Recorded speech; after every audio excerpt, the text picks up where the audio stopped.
For today's vlog, nagprito nga lang ho pala ako ng isda at hindi ko nga ho pala alam kung anong isda yun ari.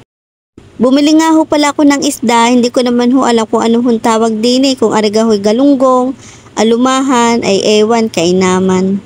Pagkahugas ko nga ho pala ng isda, naglagay naman ho ako dyan ng asin. Pagkatapos nagsindi na nga rin ho pala ako dyan ng kalan at magsasalang na nga ho pala tayo ng kawali. Pagkasala nga ho pala at medyo mainit na ho yung kawali ay maglalagay naman ho tayo dyan ng mantika. Kapag mainit na, ilalagay na ho natin aring isda. 3 piraso nga lang ho pala ang nilagay ko dyan at hindi nga ho pala kasya. Kapag nga ho pala luto na yung kabaak, atin naman hong babalik ta rin.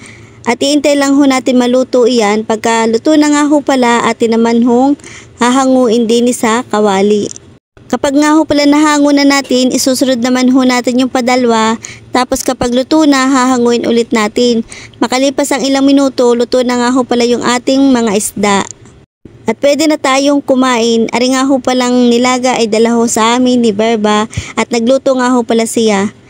Tara mga kalinggit, kain ho tayo din at marami ho kaming ulam. Abay sumabay na ho kayo sa amin. At masarap po yung aming ulam. Salamat sa nagbigay ng ulam na nilaga. Tama-tama naman ho ring aming ulam ngayon at medyo maulan nga ho pala ngayong hapon. Tapos papartneran pa ho namin na rin piniritong isda, di kasarap na ho. At wala na naman ho kaming diet niyan at mapaparami na naman ho kami ng kain. Ay siya, hanggang dito na lang ho yung aking video at ako'y kakain pa. Ay wag naman ho nyo kung kalimutan i-follow, i-like, i-share. At salamat ho sa inyong panonood. Bukas ho uli. Bye-bye!